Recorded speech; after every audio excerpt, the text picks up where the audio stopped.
देखो जैसा कि आपको टाइटल से पता है कि नाम ही है भूत बंगला। मैं ये कहूँ एक बार भूत बंगले में आके देखिए, आपको बड़ा मनोरंजक भूत बंगला आपको आपको गुदगुदाएगा, आपको डराएगा, आपको लेकिन आपको एक मीनिंगफुल मनोरंजन के लिए भी आपको बाँध के रखने की कोशिश करेगा। मुझे एज़ एन एक्टर काम करने में बहुत मज़ा आया भूत बंगला में। कॉमेडी ऑफ एरर और स्लैपस्टिक इसके तो जादूगर है प्रियदर्शन साहब। क्योंकि इसमें ये एक्टर तो वो मजे हुए होते हैं क्योंकि कॉमेडी की 12 ब्रांचेज़ होती हैं। स्लैपस्टिक कॉमेडी, रियलिस्टिक कॉमेडी, मनोरंजक comedy, innovative comedy, black comedy, comedy of error. तो ये स्लैपस्टिक कॉमेडी और कॉमेडी ऑफ एरर का जो कॉम्बिनेशन पर्दे पे लेके आते हैं, जब प्रियन जी के साथ काम करने का मौका मिलता है तो बिल्कुल मैं ताज़ा हो जाता हूँ और स्टूडेंट और बन जाता हूँ कि अरे इसमें तो और भी मज़ा आया। चुनौती तो हर समय हो, और बचपन से बच्चा इतना छोटा हो तो हाँ उधर मत जाना, हुआ है या भूत आ जाएगा, या उधर मत जाना भूत आ जाएगा, या वो उधर मत जाना उधर रात में अंधेरे में। तो पता लगा जब से जन्म लिया है आज तक डर ही तो रहे हैं, हर जगह डर ही तो रहे हैं। या तो जब अंधेरा होता है तो रात में गाना गाते हैं, और या उजाला होता है तो नहीं तो चारों तरफ है तो नहीं। तो ये जो डर हमारे घर घर में, हर मोहल्ले में जो बच्चे को खेल खेल में जो डराया जाता है, एक्चुअली ये डर जीवन भर जाता नहीं है। और उस डर में हम लोग तो भूत बंगले के माध्यम से आपको एक मनोरंजन रूपी भूत बंगला दे रहे हैं। आइए तो बड़ा मज़ा आएगा आपको।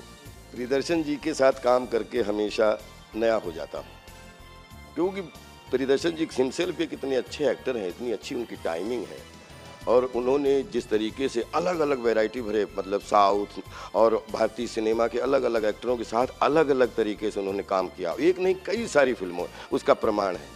तो मैं ये कहूँगा कि प्रियन जी जादूगर हैं, और जब मैं उनके साथ में जुड़ता हूँ तो मुझे लगता है कि मनोरंजन रूपी विज्ञान का फिर मुझे एक विद्यार्थी होने का सौभाग्य मिला और कुछ करने का मौका मिला। फिल्म के दौरान कोई ऐसा सीन जो आप इंस्टेंट बना हो, इम्प्रोवाइज किया गया हो आपके द्वारा? नहीं, मेरे द्वारा नहीं, लेकिन एक बार ऐसा हुआ कि ये बात सच है कि हम लोग, अब अंधेरा थोड़ा सा था और हम लोग थैला लेके 2 लोग जा रहे थे, शाहजहाँपुर की बात है, और दोनों ही छोटे थे, 9th में पढ़ना, 9, 5, 14, 12-14 साल के हम। एक ब्रजेश कुमार श्रीवास्तव हैं, मैं हूँ, एक पुलिया क्रॉस कर रहे थे, अचानक बात करते, अचानक 30 फीट की एक ऐसी मूर्ति आ रही है, ऐसे ऐसे करते हुए हम लोगों को ऐसे पकड़ने को, जब ना हम लोग जो चिल्लाए, और सच में 2 मिनट तक तो समझ में नहीं था कि ये था क्या। दोनों ने देखा प्रॉपर और लौट गया, वहाँ कुछ भी नहीं था।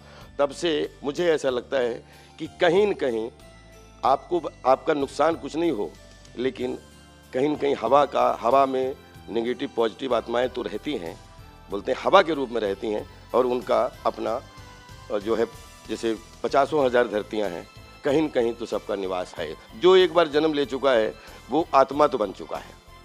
अक्की पाजी के साथ में जब काम करते हैं तो सबसे ज़्यादा मज़ा ये आता है, तो ऐसा लगता नहीं कि 20 साल से कई सारी फिल्में की, क्योंकि जब करते हैं तो जो भी लाइनें हम लोगों को या जो भी सीन करने को मिलता है, वो प्रियन जी के साथ ट्रस्ट ऐसा है कि हमेशा कभी भी हंगामा के बाद प्रियन जी से कभी भी कोई स्क्रिप्ट नहीं आज तक सुनी, कोई भी कैरेक्टर आज तक नहीं सुना, और बहुत सारे सीन जो हैं वो सेट पे ही प्रियन जी खुद हमें अक्षय पाजी को समझा के, और जिस तरीके से जब तक वो पूरा सीन शूट ना हो जाए तब तक अक्षय पाजी हम लोग कुछ ना कुछ उस सीन में ज़िंदा करने की छोटे छोटे नुमाइंसेस करते रहते हैं। वो मुझे बहुत मज़ा आता है और हमेशा तरोताज़ा हो जाते हैं। इम्प्रोवाइजेशन अच्छी होना, सीन ना बिगड़े, सीन में और जान आ जाए, और कोई स्क्रीन प्ले को मजबूती मिले लेकिन उसको बिखराव ना मिले। तो आई थिंक उसमें प्रियन जी के हाथ में जब डोर होती है तो वो सीन का मज़ा ही दूसरा हो जाता है।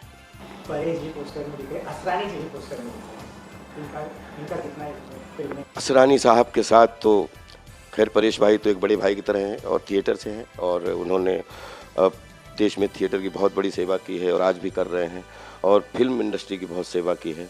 तो उनके साथ तो एक बहुत ही अलग तरीके का हमारा जो है गिव एंड टेक फार्मूला रहता है फिल्म में, और साथ में असरानी जी हों तो ऐसा लगता है चूड़ी बना के असरानी जी उसके नग बन जाते हैं हमेशा। उस चूड़ी को बनाने के लिए उसमें नग का काम करते थे असरानी जी।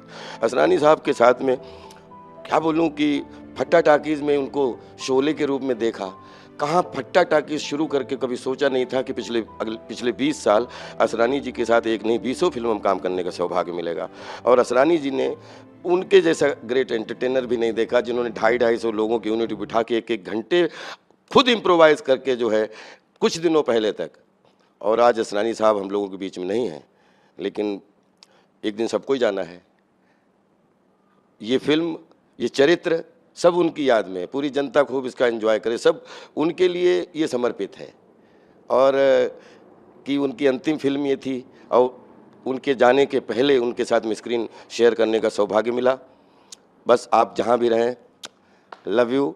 और इस फिल्म के साथ में एक अच्छी चीज़ है कि इस हॉरर युग में, जहाँ पे मनोरंजन में हॉरर मनोरंजन को बहुत रिस्पेक्ट मिल रहा है, उसमें एक बहुत अच्छा मनोरंजन देखने को आप सबको मिलेगा। बस यही कामना करता हूँ।